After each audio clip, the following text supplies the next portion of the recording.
તાપી જિલ્લામાં દારૂબંધી વચ્ચે ચોંકાવનારો કિસ્સો સામે આવ્યો છે, જ્યાં એમ્બ્યુલન્સનો ઉપયોગ કરી વિદેશી દારૂની હેરાફેરી કરવામાં આવી રહી હતી।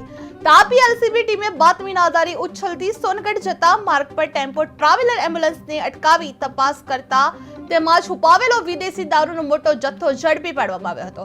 એલસીબી પોલીસે એમ્બ્યુલન્સ સહિત કુલ ₹11,37,496 મુદ્દામાલ કબજે કરી આરોપી રામચંદ્ર માલીને ઝડપી પાડવામાં આવ્યો છે, જે પોલીસ દ્વારા આરોપી સામે કાયદેસરની કાર્યવાહી હાથ ધરવામાં આવી છે। જ્યારે એમ્બ્યુલન્સના દુરુપયોગને લઈ અનેક સવાલો ઊભા થઈ રહ્યા છે, જે તાપીમાં એમ્બ્યુલન્સમાંથી વિદેશી દારૂ ઝડપવામાં આવ્યો છે, જે એલસીબી ટીમે 11 લાખનો મુદ્દામાલ કબજે કરવામાં આવ્યો છે।